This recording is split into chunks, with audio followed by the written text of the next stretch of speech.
If you mean best designed as well built, then I've got a car for you. Meet the Toyota Century. I know what you're thinking. A Toyota luxury car? It can't be. Well, bucko, if it's good enough for the Emperor of Japan, then it's probably good enough for you. The Century is Toyota's flagship. A car so honorable it's only sold in Japan, and even Toyota's luxury brand, Lexus, doesn't get to build a comparable car. There's only one factory allowed to build the Century, and it's all handmade, built by the finest craftspeople Japan has to offer. Under the hood, the Century packs a 5.0 L2 URFSE naturally aspirated DOHC V8. The engine alone produces around 381 horsepower. Not as much as Lexus's V8 models, but this engine is built to be quiet and smooth.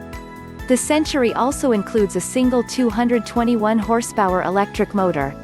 Since peak power outputs for the engine and motor don't line up, peak system output is 425 horsepower.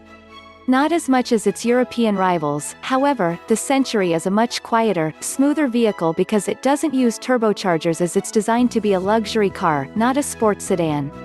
Older generations of Centuries actually used a unique to the car 5.0 LV12, the only Japanese V12, but this V8 is significantly more powerful. The Century is very big car.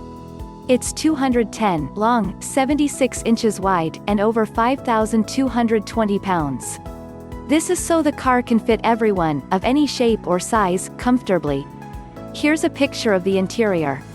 What's that? The seats aren't leather in the second picture? Of course they're not. Leather is optional, but Centuries traditionally use wool instead of leather. Why? Because leather conducts heat very well. Sit down on it in the summertime and you burn your buttocks. Sit down on it in the wintertime and you freeze them. Wool doesn't have a problem. And it's softer and quieter, too. The Century has all of the amenities you'd expect from a modern luxury car, and judging by the interior, this thing is more of a luxury car than any Lexus currently on sale. The Century is a passenger's car. Less than 10% of all Century owners ever drive their cars. They have someone do it for them. This is compared to Rolls-Royce Phantom owners, where 85% are driven by owners. The design is made for the backseat.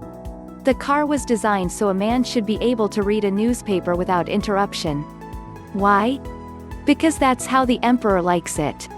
A woman in the backseat should be able to look beautiful entering the rear of the car, which is why the sill and scuff plates are completely flat. Hell, even the paint on the Century is perfect. The plant the Century is made in, which, by the way, only makes this one car, and it's almost all hand-assembled, has the cars hand-painted. They're wet sanded by hand, then hand-polished to a mirror finish. Only 4 people in the world are skilled enough to paint this car. Any Lexus has 4 layers of paint including primer and clear coat. The Century has 7 materials used for the paint, and many more layers. The hood ornament takes 45 days to carve. The doors are hung by hand. The wood paneling is hand-cut and hand-sanded, with each car needing 15 hours of woodworking. Body panels are hand-adjusted and hand-finished. This thing is built better than any other luxury car on the market. No wonder it costs the equivalent of $180,000 USD.